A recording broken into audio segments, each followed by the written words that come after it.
বাংলাদেশে এবার মধুর ক্যান্টিনের উপর হামলা হলো।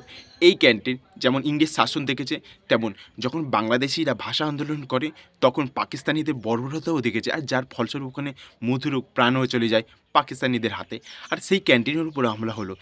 পরপর যদি আমরা একটুখানি লক্ষ্য করলে দেখতে পাবো বাংলাদেশে কেমন অরাজকতার সৃষ্টি হয়েছে। উসমান হাদির উপর হামলা, তারপর ওখানে এনসিপি পার্টির একজন হেডের উপর হামলা, তারপরে আজকে শুনলাম যে একজন ককটেল একজন মানে হামলা করেছে, বোম হামলা করেছে। তারপরে একজনের প্রাণ চলে গেছে এবং তার পরিবারের কি হাহাকাতুর মানে কান্না, সেটা দেখার মতো নয়।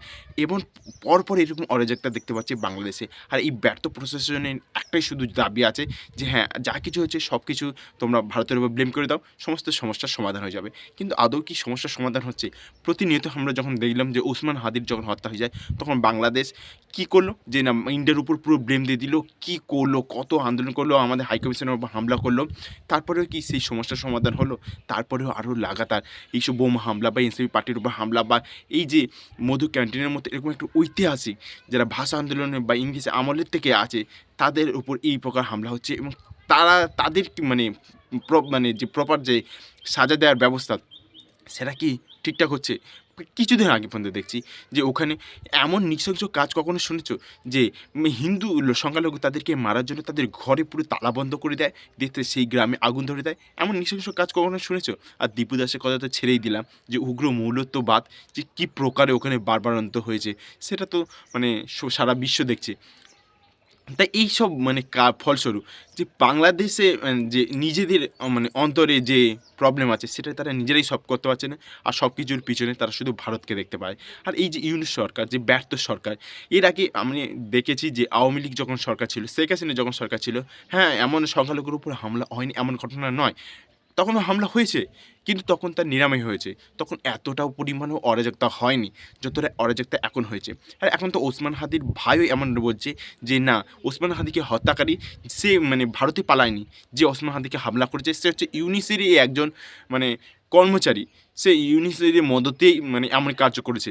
সে ভারতে যায়নি, সে বাংলাদেশে আছে এবং তাকে লুকিয়ে রাখছে ইউনিস সরকার। তো এতদিন তাহলে যে নাটকগুলো হচ্ছিল ভারতের উপর, যে ভারতের হাইকমিশনের উপর যে হামলা হচ্ছিল না, যেসব মানে সেভেন সিস্টারের মন্তব্য হচ্ছিল, ভারতের মানে আক্রমণ করার চেষ্টা করছিল, এইসব তাহলে কী ছিল? সব কিছুই যদি নিজেরা এরম কিছু করছে।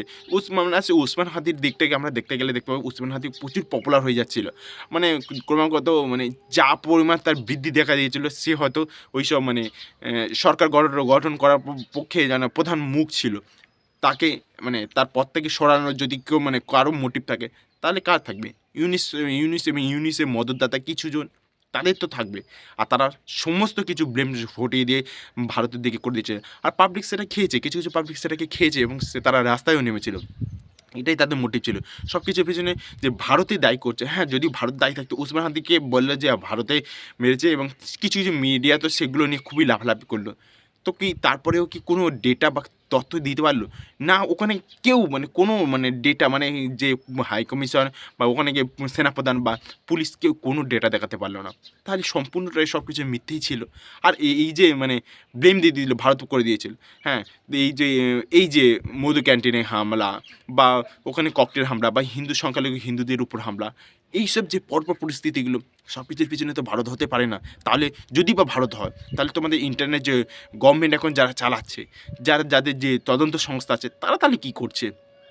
তারা কেন কোনো ডেটা দেখাতে পারছে না, কোনো কিছু শো করতে পারছে না? এইসব অরাজকতার পেছনে নিজেদের ব্যর্থতাকে ঢাকার জন্য বা নিজেদের মানে ব্যর্থতা ঠিক বলবো না, নিজেরা চালাকি করার জন্য, হ্যাঁ, এরকম একটা অরাজকতার সৃষ্টি করে নিজেরা যে নিজেদের ক্ষমতা আরও বেশি বৃদ্ধি করার জন্য, যাতে ভোট হলে অন্য কোনো সরকার আসবে, নিজেদের গদি সরে যেতে পারে, তো নিজেরা আরও বেশি দিন বাংলাদেশের যাতে রাজ করতে পারে, হয়তো সেটার জন্য এরম করছে। আর কিছু কিছু মানুষ না বুঝে এই নির্বিচারে মানুষদের হত্যা করে যাচ্ছে। মানে দীপু দাস থেকে শুরু করে যে এইসব সংখ্যালঘুদের হামলা, যে খ্রিস্টানদের উপর হামলা, বুদ্ধিদেরও উপর হামলা করছে, এইসব যে কার্যকলাপ করছে, এইসব নেতাদের মানে উস্কানিমূলক মানে নীতি বা উস্কানিমূলক কথাবার্তার জন্য। এগুলো কবে বন্ধ হবে আর বাংলাদেশের মানুষ এইসব কিছু কবে বুঝতে আরম্ভ করবে?